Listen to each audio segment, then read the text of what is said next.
মালয়েশিয়ায় অবৈধ অভিবাসীদের বিরুদ্ধে ধরপাকড় অব্যাহত রয়েছে। মালয়েশিয়ার ফুড কোর্টে অভিযান চালিয়ে ৯ জন বাংলাদেশি সহ ৫৮ জন অবৈধ অভিবাসীকে আটক করেছে ইমিগ্রেশন বিভাগ।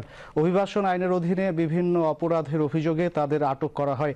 গতকাল ইমিগ্রেশন বিভাগ, জাতীয় নিবন্ধন বিভাগ, মালয়েশিয়ান সিভিল ডিফেন্স ফোর্স, মানব পাচার ও অভিবাসী চোরাচালান বিরোধী বিভাগ এবং মানি লন্ডারিং ক্রিমিনাল ইনভেস্টিগেশন টিমের ৯৫ জন কর্মকর্তার সমন্বয়ে সেঙ্গেলার রাজ্যের পুচং শহরের কেন্দ্রস্থলে একটি ফুড কোর্টে অভিযান চালায়।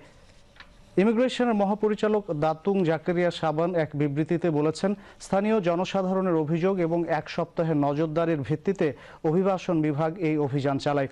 অভিযানে ১০২ জন ব্যক্তির কাগজপত্র পরীক্ষা করা হয়। এর মধ্য থেকে ৫৮ জন অভিবাসীর যেসব অপরাধ শনাক্ত করা হয়েছে তার মধ্যে রয়েছে মালয়েশিয়ায় অতিরিক্ত সময় কাটানো, অস্থায়ী কর্ম পরিদর্শন পাসের অপব্যবহার এবং অবৈধ ব্যবসা পরিচালনা করা। পরিচালক বলেন, আটকদের মধ্যে মায়ানমারের ৩১ জন পুরুষ এবং ১০ জন মহিলা, ইন্দোনেশিয়ার ২ জন পুরুষ এবং ১ জন মহিলা, ৯ জন বাংলাদেশি পুরুষ, ৪ জন ভারতীয় পুরুষ এবং ১ জন ভিয়েতনামি পুরুষ নাগরিক রয়েছেন।